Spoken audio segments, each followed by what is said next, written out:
the part one of the European GMPs, part one of PICS GMPs, and some other general GMP requirement from WHO uh, to prevent cross-contamination from product to another product.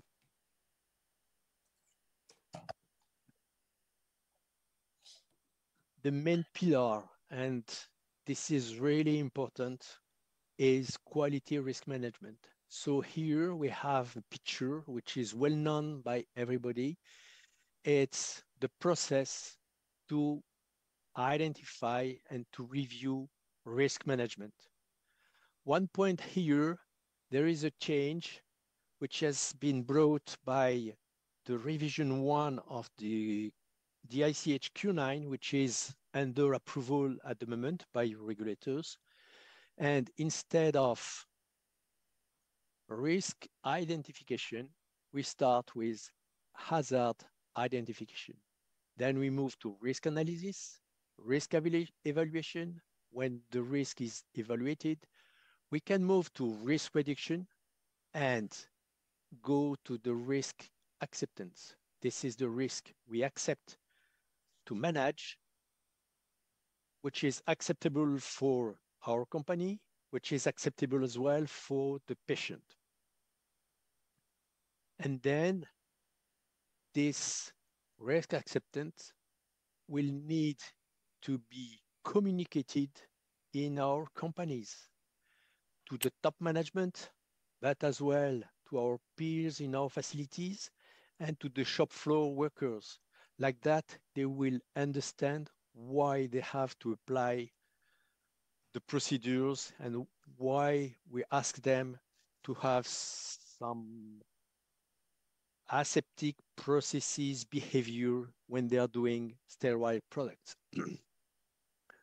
One point which is as well really important is the review of the risk and the monitoring of the risk across the life cycle of the product.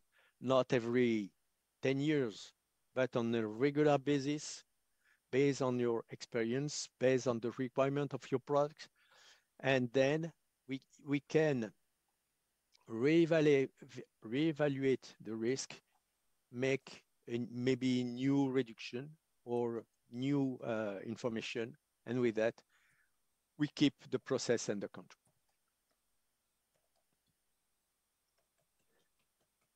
The principle of this document is as well, we need to have robust processes, so we need to optimize, qualify, and validate all the processes, facilities, equipment in accordance with the QRM, according to Annex 11 and Annex 15 as well. Annex 11 is computerized system. Annex 15 is commissioning and qualification. Appropriate technology is implemented to ensure protection and control of the product.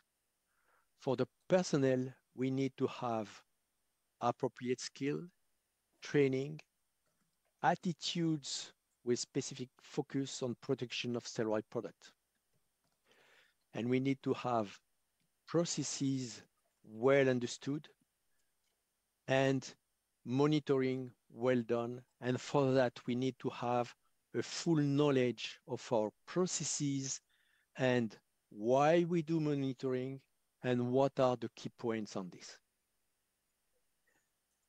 And the most important point of this principle is based as well on something which is linked to quality risk management and which is contamination control strategy from the raw materials to the final drug product. Contamination control strategy will be quoted several times in the document, at the moment quoted 51 times. If we go into the principle of the contamination control strategy, we start with the design of the plant and the processes. we need to have a good process knowledge, which will lead us to a good plant design, equipment design, and then HVAC for the classification of the air cleanliness in our facilities and qualification of the equipment. Then, when we have a facility, we'll move as well to materials, APIs, packaging. We need to have vendor approval. We need to have vendor approval for the components. For the sterilization, if we subcontract some of these activities, but we can as well assess materials such as single use, which are supplied to facilities. Then we will consider the process. We will make risk assessment around the process. We will make the process validation and the sterilization validation as well, which are the key points for our sterile product and aseptic processes. And we have to go to monitoring. And monitoring is part of the contamination control strategy linked on preventive maintenance, personnel monitoring, environmental monitoring to prevent contamination from the environment of our rooms and as well from the personnel. And then we go on the last point, which is the prevention. As we have said during the QRM slide, we talk about monitoring information, saying when we say monitoring, we will keep a lot of data. This data will help us to make some trending. So we will need to select the right parameters and make trends analysis. That will help us to improve our processes without going too far. And we will have information even if we do not have out of specification. With the trending, we can have information on how our processes are evolving. And saying that, we can anticipate any problem. We will have as well the investigation, which is well known with corrective action, preventive action, and a continuous improvement. Saying that, we can see that with the continuous improvement, corrective action, preventive action, we have a continuous process across the life cycle of our production area.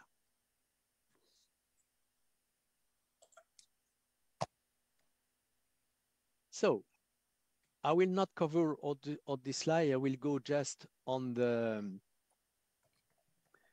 what is in the square, the rectangle red. The CCS should establish robust assurance of contamination prevention.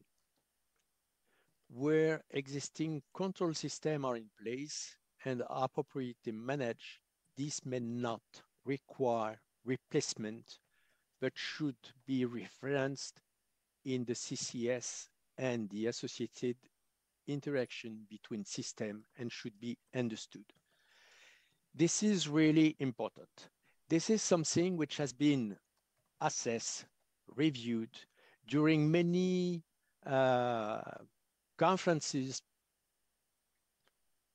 discussion with regulators.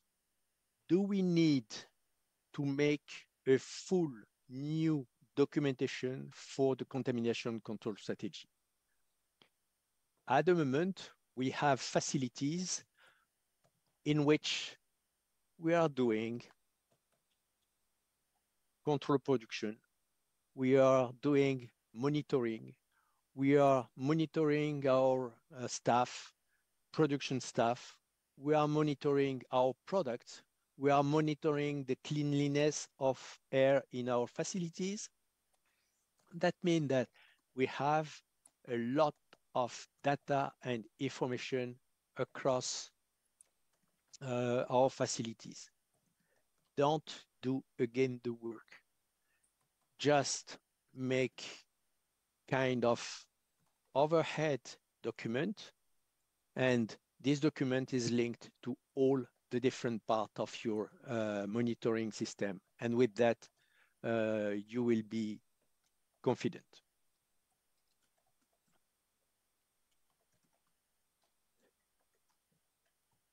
So this is what I have covered. Do not redo the full documentation. This is the key message. For the trend analysis, this is to have better process knowledge.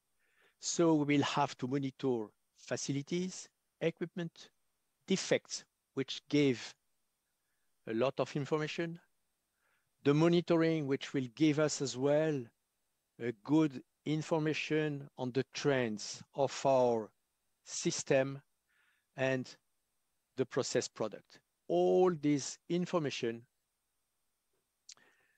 are required. And in the quality management system, which is the first chapter of this document, this is mandatory as well.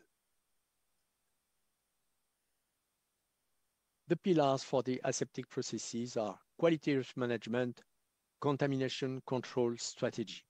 And this is really the key point. Saying that, you will see when we will go into the aseptic process simulation that everything is based on these two principles.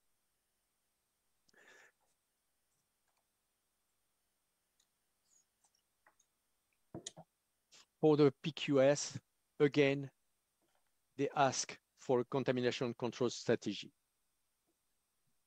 What is important, and this is coming as well from quality risk management, the risk management should be documented and should include the rationale for decision taken in relation to risk reduction and acceptance of residual risk. And this is a point which has been underlined during the revision of the existing ICHQ9 document, and which will come into a new revision because they consider that pharmaceutical industry was using quality risk management more on corrective action than in proactive way of working.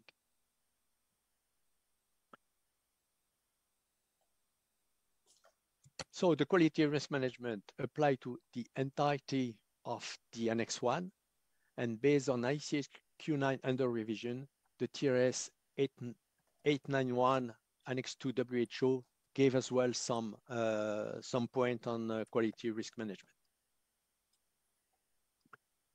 Pharmaceutical quality system, it's the center of the requirement, and we have the risk management, which is integrated into the life cycle. Knowledge and expertise of manufacturers is required. Risk correctly understood. Root cause analysis well carried out. Risk identification or hazard identification to eliminate or to control. Container integrity to test, to control the contamination. And then the release of the product. All these points are covered by the pharmaceutical quality system. Investigation, I will jump